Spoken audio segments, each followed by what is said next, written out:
وسهلا بكم أعزائنا المشاهدين في حلقة جديدة يقدمها لكم يمن انفورميشن سنتر.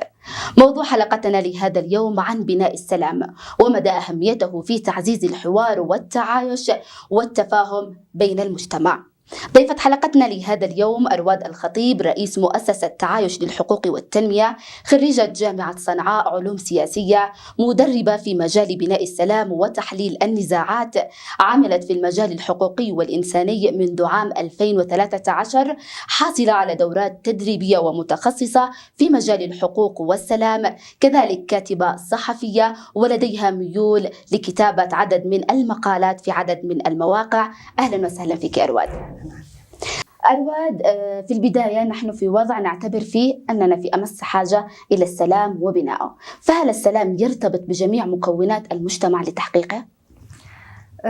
في البداية مفهوم السلام يندرج تحت مظلته 3 مفاهيم أساسية برزت في الفترة الأخيرة.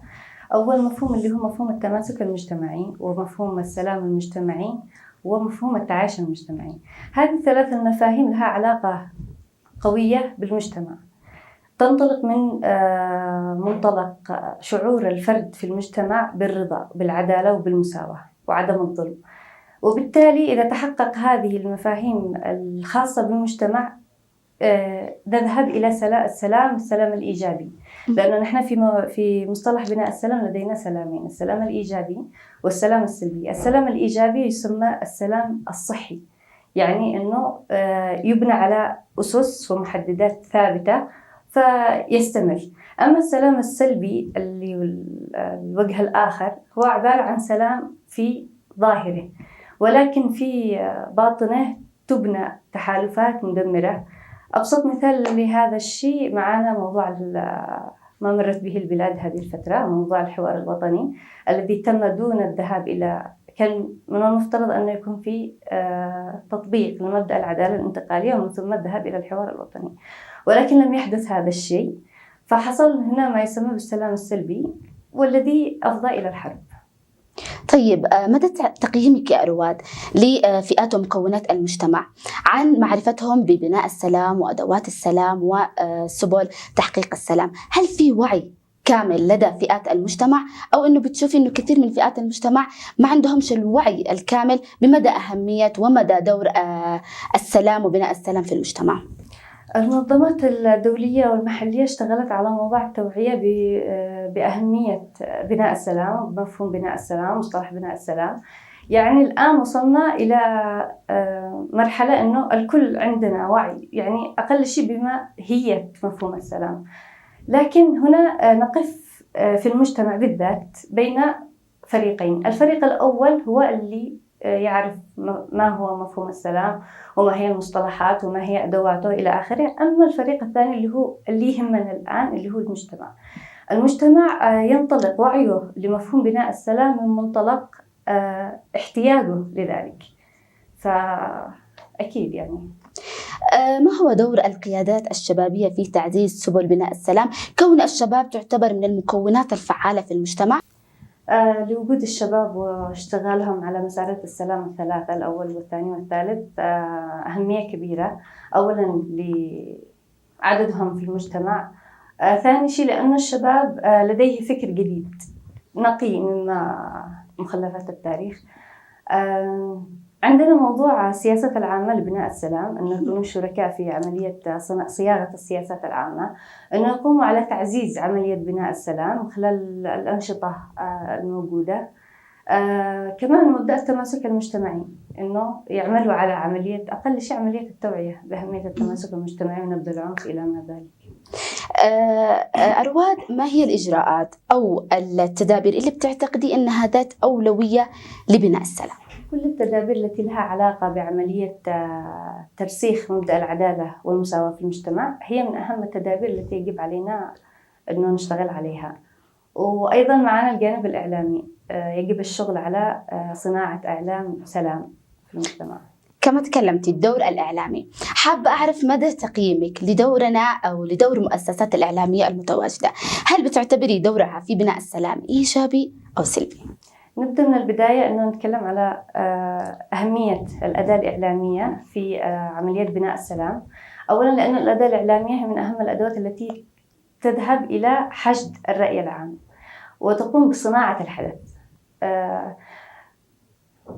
في مجال بناء السلام على الإعلاميين أو الإعلام المهني أن يشتغل على خلق أرضية مشتركة بين جميع الأطراف، خلق حوارات مشتركة، خلق هوية مشتركة داخل المجتمع وبين جميع الأطراف. أما ما يحصل مع الحرب فجميع الوسائل الإعلامية انقسمت إلى قسمين، وللأسف وهذا شيء سيء وما أدى إلى تعميق الصدع الذي حصل في النسيج المجتمعي. نستطيع نقول أن الإعلام ساهم بدرجة كبيرة في زيادة حدة الخلافات بين مكونات أو بين الأطراف المتنازعة في البلاد، أو أنه حلت أو أعطت شيء من الحل؟ ما أعطتش أي حل، وإنما ساهمت في تأجيج الحرب وحشد طيب، رسالة أرواد لوسائل الإعلام أو ربما للصحفيين والصحفيات الإعلاميين والإعلاميات، ما هي رسالة أرواد لهم كونهم يعني حتى نستطيع أن نكون أشخاص بانين للسلام؟ لأنه زي ما تكلمنا للإعلام دوره مهم في أنه حتى التوعية، ترسيخ مبادئ السلام، ترسيخ كذلك طرق سبل السلام. فإيش رسالة أرواد لوسائل الإعلام، للصحفيين والصحفيات الإعلاميين والإعلاميات؟ رسالة الإعلاميين أنهم أهم مكون حاليا في المجتمع، يجب أن يسهموا ويقوموا بمسؤوليتهم تجاه المجتمع في هذه المرحلة الصعبة اللي تمر بها البلاد، أن ينطلقوا من موجب مفهوم المسؤولية، مسؤوليتهم تجاه المجتمع. أرواد، أكيد للمرأة دور كبير، والمرأة اليمنية أو المرأة العربية في أي مجتمع تعتبر ركيزة المجتمع، فما هو دور المرأة في تحقيق بناء السلام، وماذا سوف تستفيد المرأة من بناء السلام؟ دور المرأة في عملية بناء السلام دور مهم جدا، وقد يكون مفصلي، لأنها تبدأ من تربية الأبناء، تربيهم على مفاهيم السلام، مفاهيم التعايش المجتمعي، القبول بالآخر كما هو.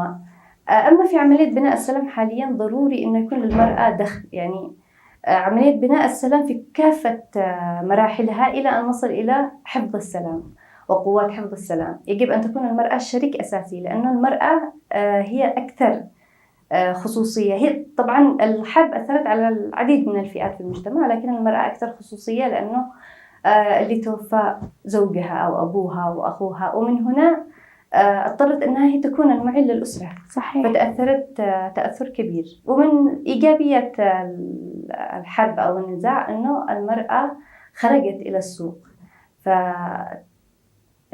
وتقبلها المجتمع كفاعل ومعين للأسرة في المجال الاقتصادي.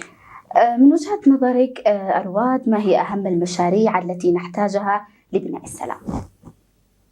أهم المشاريع عندنا شوفي بنشتغل على 3 أشياء. أولا الدولة، على أن الدولة تشتغل على ملف إعادة الإعمار.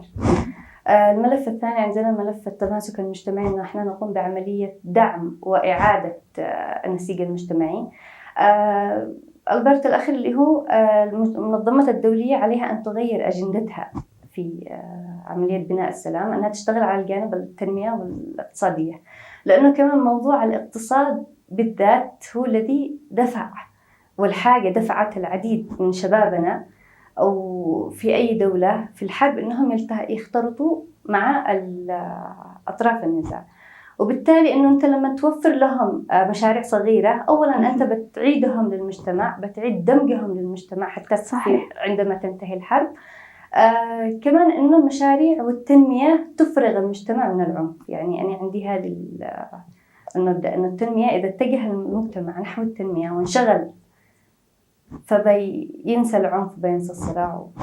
طيب، أنت تكلمتي عن نقطة دور المنظمات الدولية، وخلينا نتكلم عن منظمات المجتمع المدني. نسمع عدد كبير من المنظمات المتواجدة وكلها بتدعي للسلام، وكثير بيعملوا مشاريع غير الدورات اللي دائما احنا بنسمع عنها عن بناء السلام وصحافة السلام وهذه الأشياء. خلينا نتكلم عن منظمات المجتمع المدني. هل دورها في المجتمع فعال لبناء السلام؟ منظمة المجتمع المدني متواجدة، لكن حكاية فعال أنت بتقيس قيسها بالأثر اللي بيخرج اللي بيكون مخرج لهذا العمل. صراحة سنين شغل ومبالغ مهولة تصرف على الشق مشاريع. الخاص ببناء السلام، ولكن نرى أن النزاع والصراع يزداد. لكن من جهة أخرى أنها منظمة المجتمع المدني اشتغلت كوسيط بين المجتمع وبين الأطراف المتواجدة. فيعني ما بننكرش أنه دورها نهائيا، ولكن هو واقع الحال يفرض عليها ذلك. كمان موضوع فرض الأجندات من منظمات المجتمع الدولية أنه تشتغل على أشياء تفرضها على المنظمات المحلية، بينما قد يكون احتياج المجتمع شيء آخر. الآن أنا من وجهة نظري أنه ضروري أن نحن نشتغل على البرامج التنموية، لأنه الاقتصاد هو أساس كل شيء. صحيح. طيب أرواد، في الختام حابة أنك تقدمي كلمة لأي شخص طبعا بيتابعنا، لمكونات المجتمع، شباب، مرأة، رجال، نساء، جميع المكونات، حتى للجهات المختصة، المسؤولين، الأفراد، إيش حابة تقدمي لهم من كلمة أو من رسالة؟